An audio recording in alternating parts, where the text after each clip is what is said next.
Hey everyone! In this video I'm going to be converting the Gothic Quarter community lot into apartments in The Sims 1. Now if we actually go in and look at the lot, it's kind of like a really spooky, dark, creepy vibe. I don't know. There's a graveyard for starters, just a casual graveyard, and you've got two buildings on the left and the right. In the building on the left there's a downstairs cafe selling espresso and pastries, and there's a little place to buy vegetables, and upstairs there's a kind of entertainment hangout spot with a pool table in the building on the right hand side. Downstairs there's a store selling candles and masks. Then upstairs there's just two public bathrooms. I do find this lot very striking, I think because of all the black pillars and arches and the way the outside pavement is decorated with the concrete tiles and the black tarmac tiles and green tiles as well. It feels quite ornate. I'm not sure if that's the right word. And I guess because it's two buildings facing each other, it almost feels like a good setting to have two Sims or two families living opposite each other in these two different buildings, and then maybe some kind of story might develop between them. But the thing about apartments in The Sims 1, of course, is that there actually aren't apartments. There's no way to really build them. There's no apartment lot type. There's no apartment gameplay where you can rent a property or be a landlord. There's no gameplay functionality around that at all. So I'm kind of having to play Let's Pretend a little bit, because if I wanted to have two households living in this same lot, I'd have to create all of the Sims in one family and just move them in and then decide who's going to stay in which building. So that would kind of just have to do as far as simulating an apartment living experience, I suppose. And then when Sims come to visit, which door are they going to ring the doorbell? Are they going to come to your apartment, or are they going to go ring the doorbell on your neighbor's apartment even though they came to see you?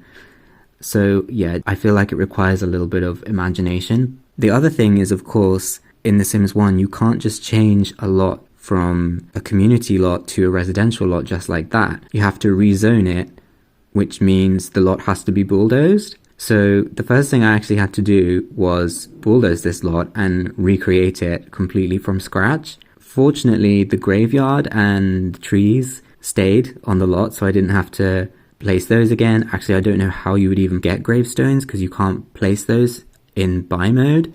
I guess you just have to have a load of Sims come and die on the lot and then recreate it that way. But other than the graveyard, I had to rebuild everything, so this took quite a while.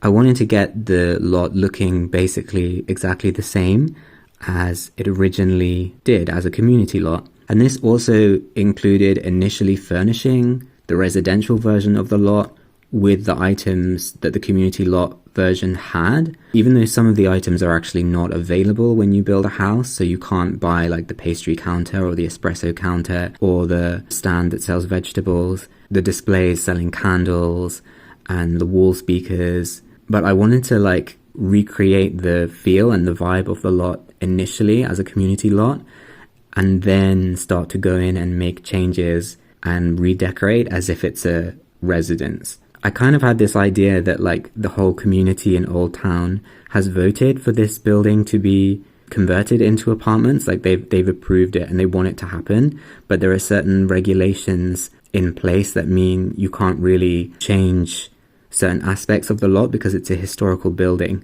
So you can't disrupt what was there. Like it's like a listed building. It has to be maintained in a certain kind of way. Similar to how when I've been decorating some of the residential houses in Old Town, I've been trying to keep the original feel and not make too many external changes, and only change the interior floor plan if it really makes sense and is kind of necessary. I wanted to kind of keep that idea going. So for example, where you've got the downstairs candle store, there are no windows in that room. It's like insanely dark, and there's a few lights on the wall, and obviously there are candles in there as well, but it's really dark. And I thought, you know what, I'm not going to add any windows because that would involve a lot of building work. That's not realistic. If somebody wants to agree to move into that apartment once it's been converted into an apartment, they're going to have to make do with the fact that there are no windows down there. But as it is such a historic building, they're probably going to be quite privileged to live there. So they're just going to have to get some lamps, get some candles, whatever they need, and yeah, make do with it. I didn't even change the Queen Anne parquet floor in most of that room, which is not my favorite floor ever to use, but I thought, no, it's not right to change the floor more than absolutely necessary. So I kept that. I actually did change the flooring in part of the room where I put in the kitchen, because it's not realistic to have this classic wood flooring in a kitchen where it's going to be messy and people are going to spill food on the floor. I did change that, and I did add a downstairs bathroom as well in there. That felt more like a gameplay necessity, because although there are bathrooms upstairs, I felt like that downstairs room was large enough to really be divided up a little bit. So then the bathroom being in the middle of the room means that the living area and then the kitchen dining area are kind of nicely separated without being fully cut off from each other. I also changed the floor plan a little bit upstairs so that the whole floor has 3 functional spaces. So you've got a main bedroom with an ensuite bathroom, and then a smaller second bedroom, possibly a child's bedroom, or could be for extra family members. So this apartment could house 4 Sims, effectively, up to 4 Sims. I didn't decorate the smaller bedroom particularly like a child's room. I really kept all of the decor very similar to how the original community lot is. Then regarding the other apartment on the other side, the downstairs is a lot lighter and brighter, even with its dark blue paneling, mostly just because it has windows and bright red doors, and it's got a lighter floor covering. It feels more like a former cafe rather than a former antique shop that you're living in.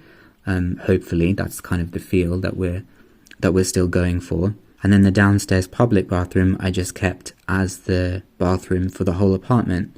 So it's actually quite large, really, but I don't know, I could have made it smaller now looking at it, but I feel like it wasn't strictly necessary to do that, and I felt like the living space was large enough to have not benefited from a bit of extra space taken from the bathroom. This apartment is overall smaller than the other one, even though it kind of looks like a direct mirror image at first glance.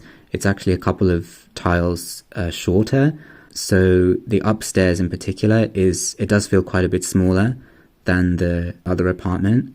So I didn't add any bathroom or extra room upstairs to kind of give more functionality there. I just kept it as one room upstairs. So that's the bedroom, but also with a few hobby leisure items.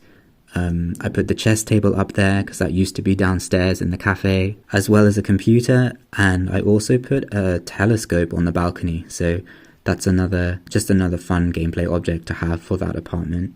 I did briefly think about deleting the graveyard altogether and using that space as some kind of shared community space, maybe a pond or a swimming pool or a little cookout area, maybe with a bonfire or a firework launcher or something, to have some kind of group activity to bring everybody together. But I just felt that wasn't really realistic with the storyline I was going for about the lot only being converted to apartments on the condition that it was respected and maintained as it was.